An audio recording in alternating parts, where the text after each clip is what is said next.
Hi, Mystery Recap here. Today, I'm going to explain an Australian science fiction film called 2067. Spoilers ahead. Watch out and take care. The premise of the movie is set in 2067, when the world has been destroyed beyond rehabilitation because of climate change. All plant life has been extinct. With a lack of plant life, the amount of oxygen in the air has decreased exponentially. People have to buy artificial oxygen to survive. 99% of the world has gone dark.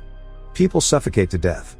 In such conditions, only one city in Australia has survived, and it is all thanks to a company called the Chronocorp Corporation that manufactures synthetic oxygen. However, artificial oxygen causes a fatal disease called the sickness over time. Humankind has mere years before it goes fully extinct. Ethan White is a resident of the Australian city. He and his friend, Jude, work as mechanics in the Chronocorp Corporation. The corporation is also working day and night to find a cure for the sickness and a way to save the world. Ethan's wife, Xanthi, also has the sickness. Ethan works hard day and night to earn and buy her better oxygen. One day, as Ethan and Jude work in the tunnel, the Chronocorp CTO of Particle Research, Regina Jackson, summons them to her office. There, she introduces herself to the two, and tells them that humanity is going to die in a few years if the conditions do not change. She then reveals that Ethan is the only one who can help everyone and save humanity. Ethan is confused and doesn't believe her. But Regina insists he visit their lab. The lab has huge machinery.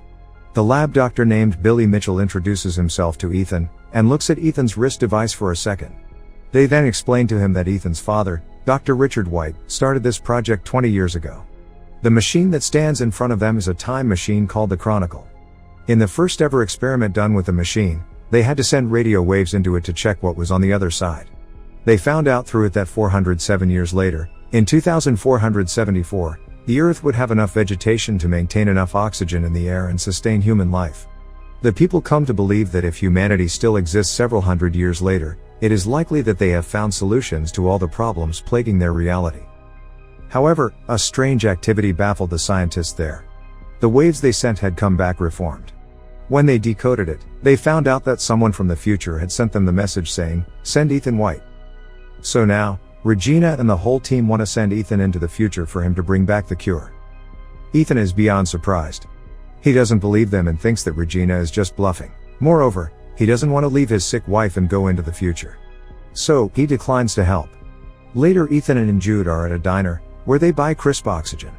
Jude tries to persuade Ethan to go through with the plan and help save humanity.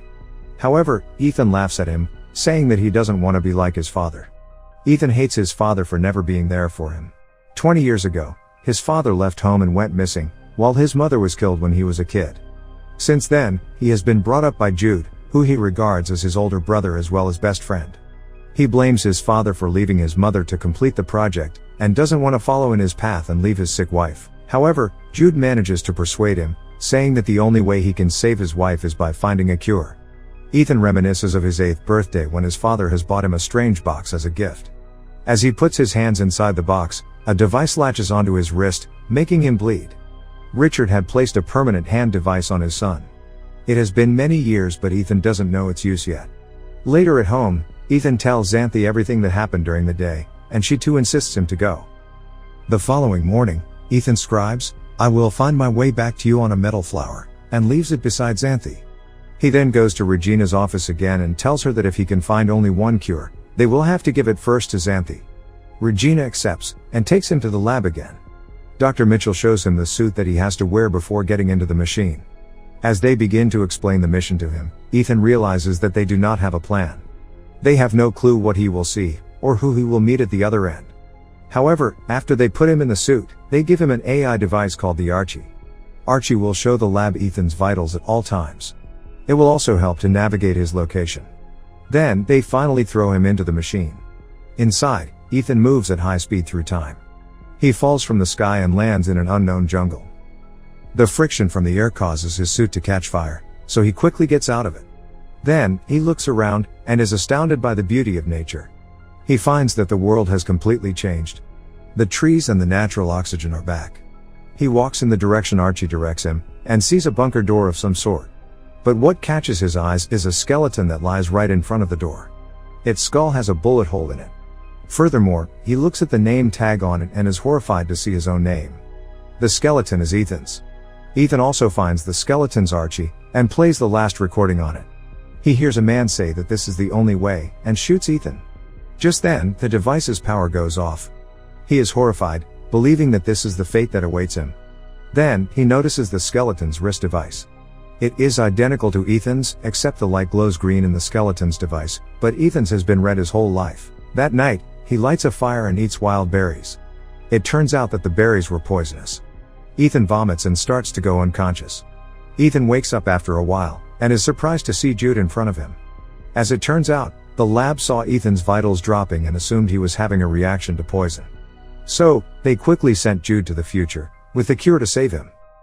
Sometime later, Ethan and Jude find that his skeleton remains there, which means his fate hasn't changed.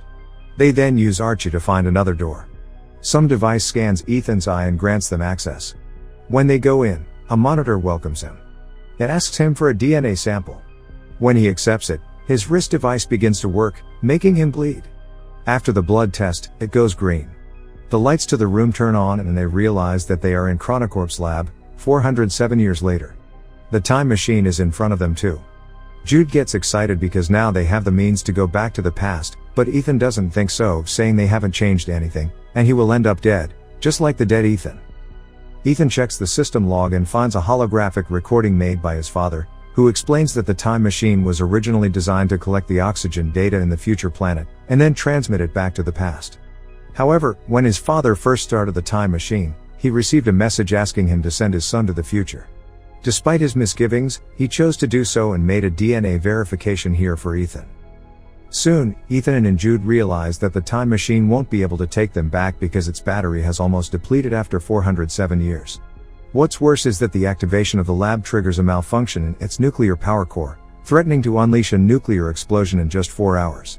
This means they have to find a way to fix the time machine and travel back before the explosion. Running out of time, they have to act quickly. Outside, they are surprised to find a ruined city covered with green plants, but inhabited with no humans, showing that Earth starts to recover itself after human extinction.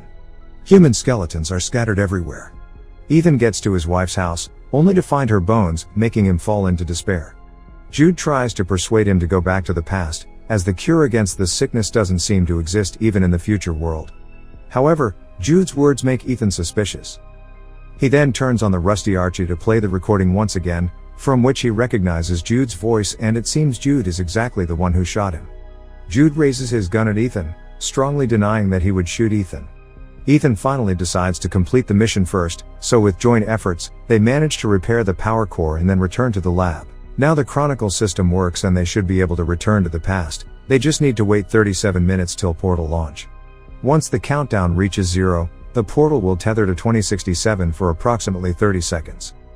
However, Ethan still finds his body remains behind a door at the same location, which implies that they haven't made any changes to the future. In order to figure out the truth, Ethan pulls out the battery of his current Archie and puts it onto the rusty one. In that way, he gets access to another video, in which Ethan is assured that his future self will be killed by Jude. Jude then confesses that there is no hope of changing the future and he is trying to protect Ethan. Finding it hard to believe, Ethan locks his brother up in a room, then plays back his father's holographic log from the day he died. He soon discovers a conversation between the Chronocorp's CTO, Regina Jackson, and his father. It's shown that Ethan's father wanted to use the time machine to save all mankind by finding the cure, but the CTO only intended to use the machine to flee from the dying time with some chosen few. However, whichever plan they choose, someone must travel into the future and turn on the time machine. To safely send living matter through time, it requires an operational link from both sides. In order to stop the CTO with her plan, his father locks the time machine and sets Ethan's DNA as the verification key. In anger at what Ethan's father just did, the CTO killed him immediately. She then orders Jude to kill Ethan's mother and be a guardian to him, so one day they can use Ethan's wristband to get access to the future. Ethan is beyond surprised. The man he thought of as his brother, turned out to be the one who killed his mother and is about to kill him too. He also realizes that he has misunderstood his father, who didn't deliberately abandon the family. Knowing that Regina wants to bring a chosen few into the future, Ethan tries to shut the time machine down, but Jude rushes to stop Ethan and reveals that he's tasked here by the CTO to ensure that Ethan is sent in time to repair the power failure. Once Ethan activates the time machine, he should kill Ethan. However, Jude has formed close emotional relations with Ethan over the years. Seeing his brother-like friend in that state because of him, he is guilt-ridden. So, instead of shooting Ethan, he shoots himself dead. In rage and regret, Ethan is determined to fulfill his father's dying wish, which is to find the cure and save the dying humans. He looks into the monitor, and finds the very first message written by his father. He deduces that the message sent Ethan White was sent by himself. Hence, he codes in the message again and sends it into the past, along with many other things. Meanwhile, in the laboratory of the year 2067, the CTO with a group of privileged chosen people are waiting anxiously for the time machine to be activated. To their shock, however, the time machine sends back hundreds of extinct plants along with a copy of the recorded murder of Ethan's father. Soon after, the time machine is destroyed by Ethan, resulting in the collapse of the CTO's plan. In the end, the CTO is arrested due to the murder. The plants sent back to 2067 are cultivated to revitalize the planet. Ethan's wife also receives a flower sent from him and understands his choice. While Ethan has to stay in the future world alone, he buries Jude and forgives him. A butterfly catches his attention, and leads him again to the same entrance, where Ethan is happy to notice that the corpse of his future self is gone.